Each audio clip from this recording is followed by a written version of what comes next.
মৰিয়নিৰ মাজনৈ চাহ বাগিচাত উত্তপ্ত পৰিস্থিতি।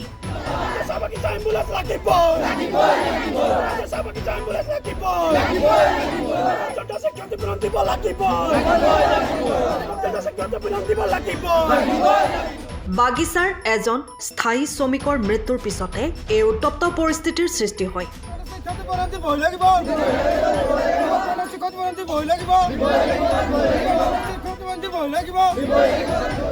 সুশীল দণ্ডাচী নামৰ এজন শ্ৰমিক এম্বুলেন্সৰ অভাৱত মৃত্যু হোৱাৰ অভিযোগ উত্থাপন হৈছে। বৃহস্পতিবাৰে সন্ধিয়া পলমকৈ এম্বুলেন্স অহাৰ বাবে শ্ৰমিকজনৰ মৃত্যু হোৱাৰ অভিযোগ উত্থাপন কৰিছে চাহ বাগিচাৰ শ্ৰমিকসকলে।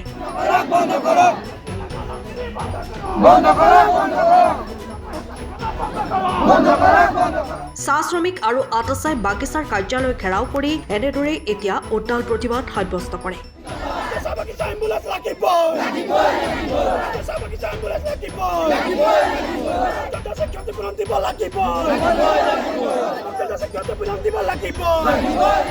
বাগিচাখনত এতিয়া অচল হৈ পৰিছে বাগিচাৰ কাম কাজ।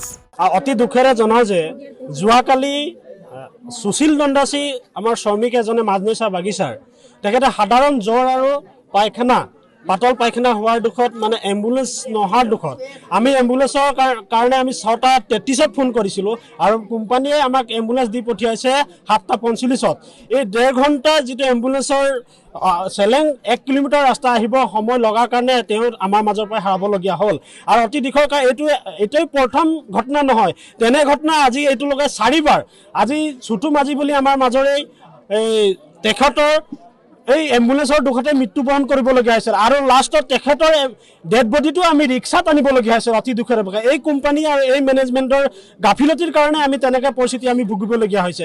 আৰু অতি দুখেৰে তেওঁলোকৰ ওপৰত বহুতো অভিযোগ আছে আৰু তেওঁলোকে নিজৰ বাবে মইমাতালিভাৱে মানে কোম্পানী বাগানখন চলাব বিচাৰি আছে। আজি তেওঁলোকে এটা ষ্টাফ দিছে, বাবুৱেহে মৰিহে নাজানো, আমাৰ আই মাতৃসকলত কাম কৰি থকা বোলে ভাত খোৱা ফটেজ লয়, কেতিয়াবা তেওঁলোকে কাপোৰ সলাওঁতে তেওঁ ফটেজ লয়। তেওঁলোকে এইবিলাক কি কৰিব বিচাৰিছে আজি কোম্পানীটোৱে? তেওঁলোকে যদি তেনেকৈ মানুহ যদি ৰাখে কালিকে উপযুক্ত পৰিস্থিতি হ'লে কিন্তু তেওঁলোকে কিন্তু তেওঁলোকৰ ওপৰত আমি আইনৰ ব্যৱস্থা ল'ম। আৰু এটা দুখৰ কথা, NRSMে চৰকাৰে মেডিচিন ছাপ্লাই দিয়ে বাগান বিলাকত। আজি আমি আমাৰ বাগানত NRSM মেডিচিনবিলাক কিন্তু আমাৰ বাগানত মেডিচিন ডিছপেন্সিং ছাপ্লাই নাই। এই মেডিচিনখিনি ক'ত গৈছে? তেওঁলোকে হয়তো ব্লেকত বিকিবলগীয়া হৈছে। চৰকাৰে আমাক সুবিধা যি NRSM ডিপাৰ্টমেণ্টে যি মেডিচিন দিব লাগে আমি জনামতে সৰহভাৱে মেডিচিন ছাপ্লাই দি আছে, কিন্তু মেডিচিনবিলাক ক'ত গৈছে? এইটো ৰহস্যজনক কথা। এইটো আমাক আজি মেনেজমেণ্টে স্পষ্ট কৰিব লাগিব। আৰু আমাৰ দাবী হৈছে যে আমাক 3 দিনৰ ভিতৰত উইদিং ইয়াত এম্বুলেন্স দিব লাগিব আৰু সুশীল দণ্ডাচী ক্ষতিপূৰণ দিব লাগিব।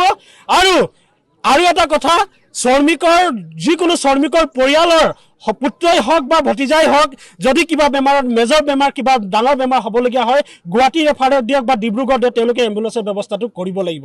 আমাৰ দাবী এই দাবীখিনি যদি তেওঁলোকে নামানে আমাৰ এই বাগান ষ্ট্ৰাইক কাৰ্যসূচী পৰৱৰ্তী দিনতো আৰু ইয়াতকৈ জংগী হ'ব। ইয়াতকৈ যদি ভয়ানক পৰিস্থিতি হ'বলগীয়া হয় তেতিয়া মেনেজমেণ্ট কৰ্তৃপক্ষৰ দাবী হ'ব। আৰু NRSMৰ মেডিচিন ক'ত গৈছে তেওঁলোকে যদি আমাক এই প্ৰুফ দিব নোৱাৰে তেওঁলোকে আমি আইনী ব্যৱস্থা ল'ম। কি কয় ৰাইজ? আমি তেওঁলোকৰ ওপৰত আইনী ব্যৱস্থা ল'ম। এই চৰকাৰে দিয়া আমাক দিয়া মেডিচিন তেওঁলোকে ক'ত বিক্ৰী কৰিছে আমাক সঠিকভাৱে তেওঁলোকে আজি উত্তৰ দিব লাগিব। সময়ৰ খবৰ সময়ত পাবলৈ ফলো কৰক টাইম অফ আছাম।